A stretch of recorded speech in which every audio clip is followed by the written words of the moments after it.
السلام عليكم سو دhowaad asxaabta Ramadan Kareem waa casharkii tobnaad aynu kaga hadli doono barnaamijka Premiere Pro casharadaas oo si firo uga baxa channelka waxaa idin soo jeedin doona aniga oo Haydar maanta casharkan waxa uu ku saabsan yahay qaabka aad u adeegsan lahayd keyboard shortcut-ka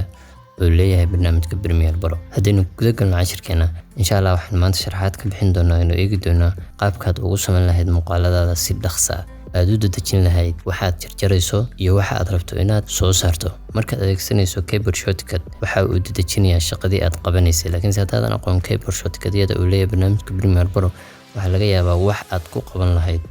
waqti yar inay kugu qaadato saacado badan maanta waxaynu baran doonaa keyboard shortcut-yada la adeegsado markii lagu jiro qaybta editing-ka waliba la joogo qaybta timeline-ka insha Allah waxaynu soo qaadan doonaa qaybta ugu muhiimsan shortcut-yada aad badanaa isticmaalayso markaad qabanayso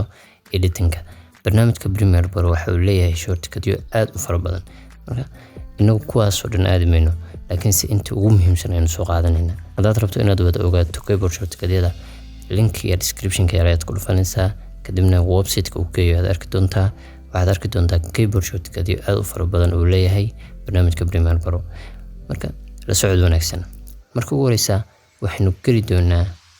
selection tool waa garanaysaan fii hadda taabato adoo meel kale jooga fii hadda taabato selection toolka ayaa lagu doorayaa kadibna shaqadu qaban jira waa garanaysaan inuu dhaqaajiyo clipska iyo inaad highlight ku samayso intaas ku qabanaysa waxaa jira wax loo yaqaan eraser tool ama sakinta Soomaali ahaan sakinta loo adeegsanayo in lagu jiro clipska marka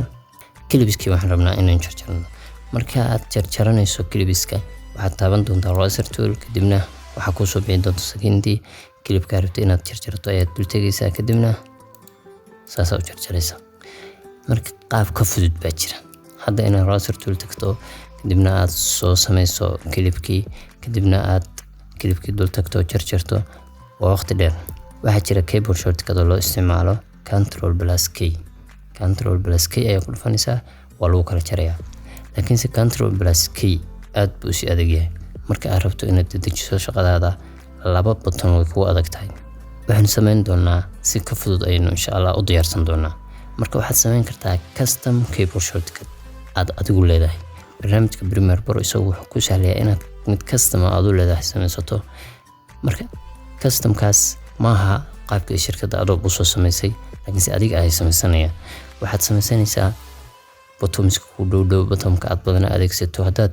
mid kale adeegsan jirtay tusaale ahaan Filmora ama waxaad adeegsan jirtay Sony Vegas Pro waxa laga yaabaa qaabka loo jaro markii aad joogto Sony Vegas Pro tusaale ahaan S baa la taabtaa kana C baa la taabtaa oo kala duwan yihiin marka hadaad Sony Vegas Pro badan adeegsato kan aad u timaado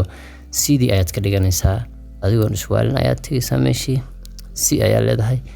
bis markiiba waa lagu geynayaa waa lagu jarayaa marka qaabka u samaysanaa marka waxaan leenahay waxa jira oo kale mid markaad eraser tool joogto all tracks waa kuwa kan hadeer kan waa track audio mid all tracks ku wada jaraya markaad soo dooratid ayaa waxaad taabanaysaa shift baa taabanaysaa kadibna okay ayaa leedahay waad aragtaa all tracks ayaa la wada jaray laakiin se markaad hal track rabto kana taabanaysaa marka waxaas oo dhan waxaan rabnaa inaan bedelno waxaan tagaynaa edit kadibna waxaan leenahay shortcut keyboard shortcut ayaa leenahay kadibna waxaan leenahay custom ayaa leenahay custom markaan dhahno waxaan tagaynaa meesha loo halka kan aynu tagaynaa searching-ka waxaan ku qoraynaa wax aan rabno inaan bedelno tusaale ahaan waxaan leenahay add edit ayaa leenahay add edit waa kan markii aad sida taabato ama Ctrl+K aad taabato markaad ka bedelayso waxaad samaynaysaa Ctrl+K meeshatan dhinaceeda ku dhufanaysaa waxaad ku qoranaysaa waxaad rabto inaad ku bedesho anigu waxaan rabaa marka C inaad ku bedesho bas kana iska tirtirayaa kii aha all tracks ee jarjarna waxaan ku bedelanayaa Shift+C bas ayaan ku bedelanayaa awal waxaa lagu samayn jiray Ctrl+Shift+K ayaa la samayn jiray marka shortcut-keeda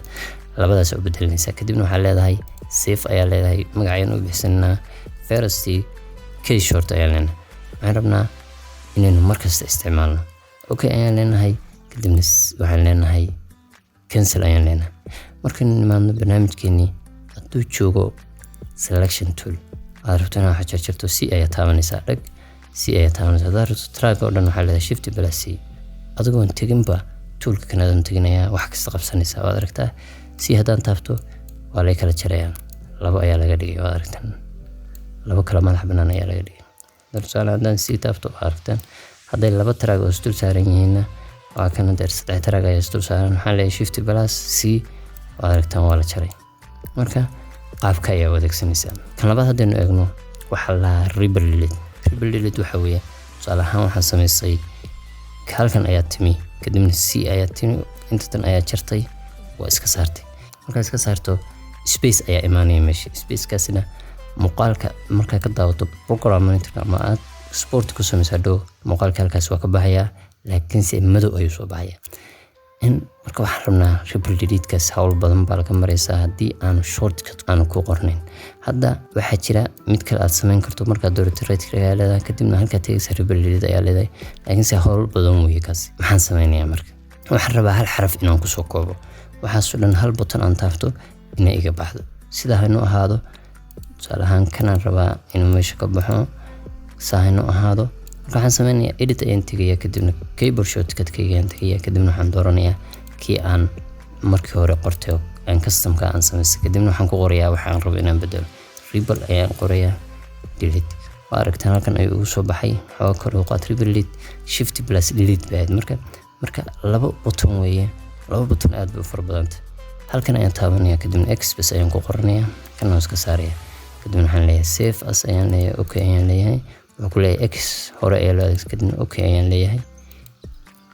marka waxaan imaanayaa kilibka aan rabay inaan saaro x ayaan leeyahay kanaan dooranaya waxaan rabaa inaan taas oo dhan aan saaro x ayaan leeyahay kanaan rabaa inaan saaro tusaale ahaan halka kanaan rabaa inaan c dheh kanaan rabaa inaan saaro x ayaan leeyahay wax gaaba meesha ma imaanayo haddeerna waxaa samaystay rebel delete-ka ayaa soo koobtay kanaynu ku xijin doono waxaa la set frame size waxa weeye tusaale ahaan wax badan ayay dhacdaa sida tani waxaad soo import garaysatay muuqaalkii ayaa wax ka yaraaday shaashadii nooca kan soo baxay markuu soo baxay waxaa rabtaa shaashadii inaad soo leekisid qaab ayaa la maro ayaa jira waxaa leedahay right click kadibna waxaa leedahay set frame size waa la soo leekisanaya laakiinse waxaan rabnaa hawshaas inaan marin aynu hal tallaabo qaadno kadibna barnaamijkeennii uu qabsoono sidaan u rabnay uu ku qabsoono waxaan sameynaa edit ayaan tegaynaa keyboard shortcut ayaan tegaynaa kadibna waxaan leenahay set frame size waa inoo soo baxay halkan ayuu ka soo baxay waxaan u bedelaynaa sid ayaynu ka dhiganaynaa kadibna save ayaan leenahay waxaan dooranaynaa Kenny kadibna save ayaan leenahay okay ayaan leenahay kadibna okay ayaan leenahay markaan sid taabto waxa isbedela eg sid baan taabtay already waa la soo leekaysi qaabkan u rabay ayaa laga dhigay marka shortcut-yada qaabka ay u bedelan kartaa qaabka kale aan eegino waxa weeye save waa waxa ugu muhiimsan markaad joogto ama aad wax edit garaynayso tusaale ahaan maanta dhuma wax soo edit garaysay marka ugu horeysa marka soo garaysay maanta dhuma wax soo edit garaysay kaliya jarjartay waxa ku yimi programka crash ayaa ku yimi meeshii ugu dambeysay aad ku save garayso ayuu ka soo bilaabayaa wixii kale ka kacay noqonayaan marka ama computerka ka dameeyba waxa soo dhan saan kugu dhicin waa inaad save ta saaxiib la noqotaa waxaan sameynayaa hadda Ctrl+S inaan taabto ayuu save ku noqonayaa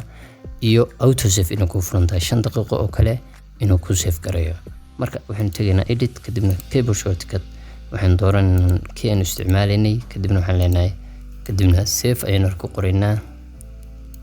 adaragta Ctrl+S weeye halka S ayaan ku bedelanayaa kan oo iska saaraya kadibna waxaan leeyahay save ayaan leeyahay as okay aan leeyahay markaan S taabto save ayaan leeyahay wax yar baan qabanayaa shaqo S ayaan taabanayaa waa la save garanayaa marka qaabka ayaa uga badbaadi kartaa kan kale aan ku xijinayno waxaa la import soo sameynaysaa waa inaad halka tagtaa file tagtaa kadibna import tagtaa kadibna waxaad barnaamijka soo gelisaa laakiin si shortcut la isticmaalayo jira Ctrl+I na waa labo button waxaan rabnaa hal button in isticmaalno kadibna shaqadeena qabsano edit tag keyboard shortcut tag waxaan tagaynaa first keyboard shortcut kadibna waxaan qoraynaa import ayaan qoraynaa import markaan qorno halkan ayuu ka soo baxayaa waad aragtaan import Ctrl+I bas ayaan ku bedelaynaa kadibna kan Ctrl+I cancel ayaan save ayaan leenahay okay ayaan leenahay kadibna cancel ayaan leenahay markaynu ay taabano toos wuxuu tagayaa qaybta import ay markaan taabto waad aragtaa عارفت ayaa soo gashanaysaa open ayaa leedahay waa lagu soo raray marka qaabka ayaa u diyaarsanaysaa shortcut ka rabto aad badana adeegsato ayaad soo qaadanaysaa xarafka aad ugu jeceshahay ayaad ku save garaysanaysaa marka keyboard shortcut kaagana waa save garaysanaysaa waxa jira qaab kale aad u dedejin karto editing kaaga waa maxay waa inaad workspace kaaga aad ka shaqayso workspace kaaga inaad ka shaqayso macnaheedu waxa weeye inaad ku soo reebato waxa aad badana isticmaasho bas aan buuq kala gelin workspace waxaan ka wadaa inta tan halka iga muuqata su'aal ahaan waxaan joogaa editing workspace waxyaalo badan ayuu leeyahay waxyaalaha waxaan rabaa inaan iska tirtiro su'aal ahaan waxaan rabaa waxa kan oo dhan inaan iska tirtiro halka waxaan ku soo reebanayaa bas effects iyo project panelka kanaan tagayaa close ayaan leeyahay kan waxaan tagayaa close kan waxaan tagayaa leeyahay informationka close ayaan leeyahay markerska close ayaan leeyahay history close ayaan leeyahay labada bas ayaan ku soo reebtay marka waxaan rabaa waxaan oo dhan inaan soo geliyo ii soo qaad kan halka ii dhig kan igu dar kan halka igu dar kan iga tirtir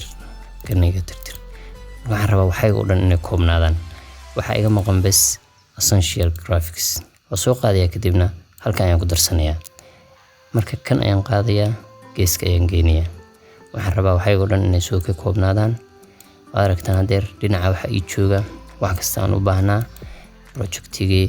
effectskii haddii aan kan doorto effect controlkii si dherer ayuu ugu soo baxaya aragtaan ilaa hoos sidoo kale essential graphicskii markaan tusaale ahaan tii taabto oo kan ii soo dhawaa xagga igu soo dhig tii taabo kadib waxa igu qor graphic bookskii markuu igu soo biiray aan tago essential graphics aan kan doorto aragtaan ilaa hoos baa waxaan helayaa space ayaan helayaa tusaale effects ayaan rabaa effectska markaan furo aragtaan ilaa hoos bay u soconayaan marka si waadax ayaa warkiisa marka waxaan rabaa qaabkaas inaanu iga xumaan oo maalin kasta markaan wax edit garaynayo aan adeegsado markaan qaybta editingka joogo aan adeegsado waxaan sameynay aniga aragtaa my editing workspace iyo my color workspace bi kala yihiin way kala habaysan yihiin marka waxaan sameynay waxaan rabaa inaan sidatan ku save garaysto window ayaan tagayaa kadib waxaan tagayaa workspace ayaan tagayaa kadib waxaan leeyahay save new workspace preset ayaan leeyahay kadib waxaan ku qorayaa header touch editing workspace okay ayaan leeyahay waa la save gareeyay marka qaabka aad save garaysanaysaa colorkaagana waxaad ku soo kordhinaysaa bas scope-kii waxaad ku soo kordhinaysaa lumetri color-kii iyo lumetri scope-kii hadeer markaan editing workspace ku dhufto waa aragtaan qaabka ugu diyaarsan yahay sidaan rabo ayuu ugu diyaarsan yahay my color workspace markaan ku dhuftona way kala duwan yihiin labadoodii waxaa lumetri scope-ka iyo waxyaalihii oo dhan baa igu soo biiriya marka qaabka rabta u save garaysan kartaa kadibna waxa rabta ku soo biiraysaa waad ku mahadsantahay daawashada muuqaalkan waxay noo balana muuqaalka xiga iyo maalin kale